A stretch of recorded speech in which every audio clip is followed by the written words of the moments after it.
dans cet exercice, on va traiter un atelier qui comporte 3 récepteurs.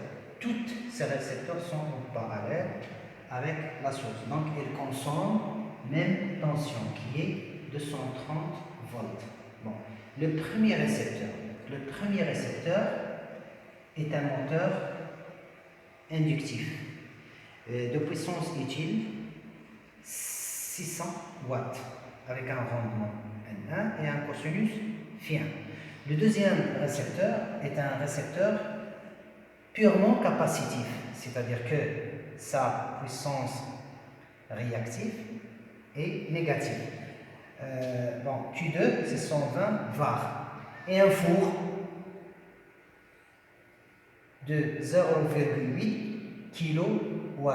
Donc, dans cet exercice, j'ai pris les 3 récepteurs qu'on a, un récepteur inductif, un récepteur capacitif et un récepteur résistif. Donc, les 3 types de récepteurs. Bon, on va faire un bilan pour calculer le courant divisé par la source, c'est-à-dire le courant consommé dans les 3 récepteurs. Et pour faire cela, et ensuite le cosinus total de ces 3 récepteurs qui fonctionnent simultanément, c'est-à-dire en même temps. Bon, pour cela, j'ai tracé un tableau où je vais faire mes calculs. Bon, pour le récepteur R1, le récepteur R1 est un moteur inductif. Bon, le moteur en général, un moteur, quel que soit le moteur, bon, elle consomme une puissance électrique qu'on appelle une puissance absorbée, sous forme électrique, et à sa sortie, c'est une puissance utile, sous forme mécanique, c'est oméga. Donc, faites très attention aux données des exercices. Bon, la puissance utile, c'est la puissance de sortie. Bon, le rendement du moteur, c'est la puissance de sortie, c'est-à-dire c'est la puissance utile qu'on divise par la puissance absorbée. Ce qui est demandé ici, c'est la puissance absorbée. Bon, la puissance absorbée ou la puissance absorbée au premier récepteur, c'est la puissance utile du premier récepteur sur son rendement. Donc c'est P1 qui est 600 watts, qu'on divise par 0,75, donc à peu près 800 watts. Pour le récepteur 2, c'est un récepteur purement capacitif.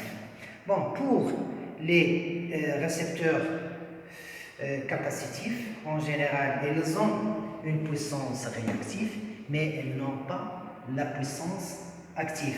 Donc, la puissance active au niveau du récepteur, c'est 0 watts. Comme le four. Le four absorbe une puissance absorbée de 0, c'est-à-dire de 800 watts, 0,8 kW, donc c'est 800 watts, et sa puissance réactive est égale à 0 var, parce que c'est un récepteur purement résistif. Pour le récepteur purement capacitif, donc sa puissance capacitive, ils ont donné 120 var, mais faites attention que le récepteur, toujours sa puissance réactive est inférieure à 0, c'est-à-dire c'est moins 120 var, volt ampère réactif. Pour le moteur inductif, je vais procéder de cette manière. Q1, c'est P1 tangente φ1. Déjà, j'ai un cosinus. Donc, avec un cosinus moins 1, je vais trouver l'angle et je pratique les tangentes pour avoir une puissance de 600 var. Donc, la somme 1600 watts. Bon, la somme 500, c'est 490 var. Bon, 490 var. Très bien. Bon, le calcul de la puissance apparente, comme on le faisait, déjà que la puissance apparente, c'est la racine carrée de la puissance totale active plus la puissance totale réactive. Bon, je vais faire soigneusement.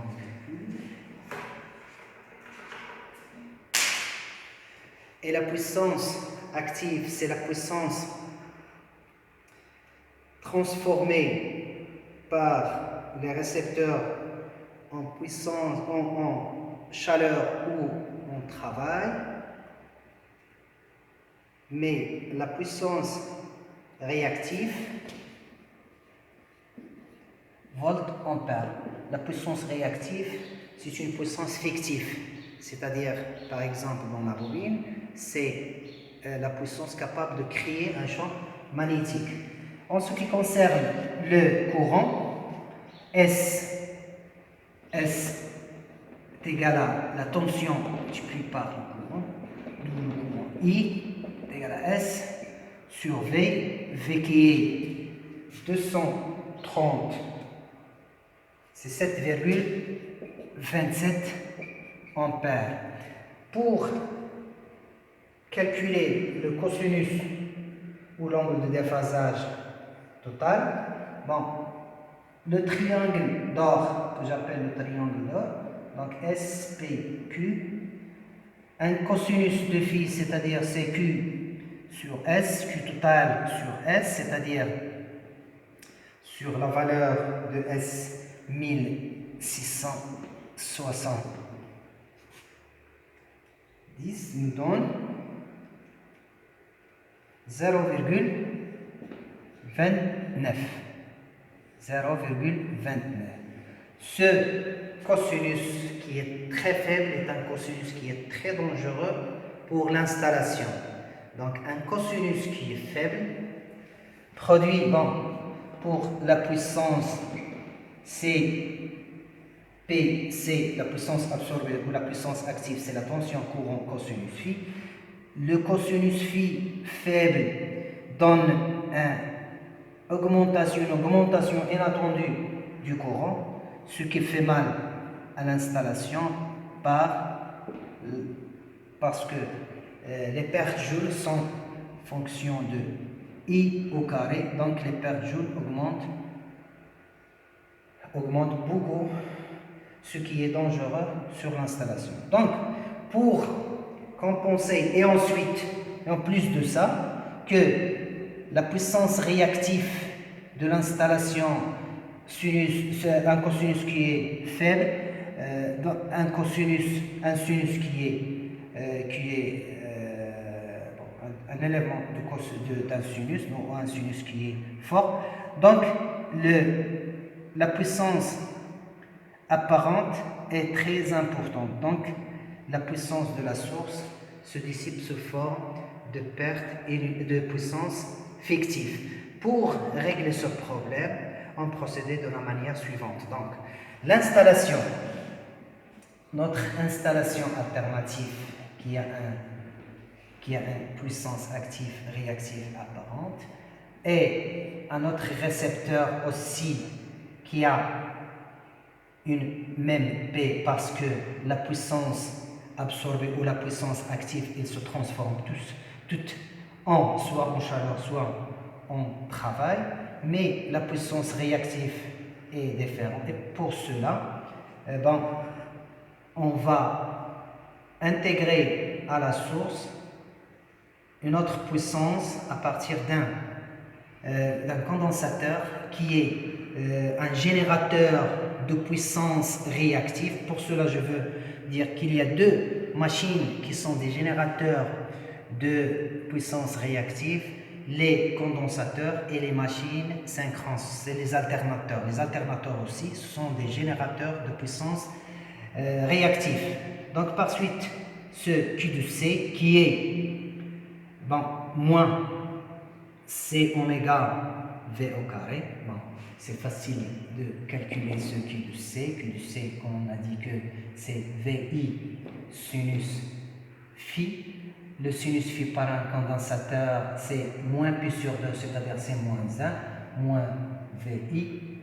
V, c'est 1 sur C oméga I. Par suite, I est égal à C oméga V au carré. Donc, c'est moins C oméga V au carré. Donc, Q plus, que j'ajoute à la source, Q'. Pour cela, Q de C, c'est Q' moins Q. Q' c'est P tangente phi prime moins tangente phi moins tangente, c'est Q' moins Q, tangente phi prime moins tangente phi. Q de C, c'est moins C oméga V au carré. P, bon, ce moins, je vais l'entrer à l'intérieur et je vais renverser l'équation et je divise par oméga V au carré pour avoir la valeur des condensateurs à intégrer dans ce circuit pour faire augmenter le cosinus et par suite garder l'installation en bon état. Donc pour cela, je vais calculer mon C, P total, tangente tangente phi moins tangente phi prime, oméga V au carré. J'ai tout, j'ai le cosinus 0,29, c'est-à-dire je vais trouver la tangente. Et pour le phi, le cosinus phi, je vais l'amener à 98 et faire le calcul et on trouve le condensateur à monter en parallèle avec la source pour prélever ce facteur de puissance. Et merci.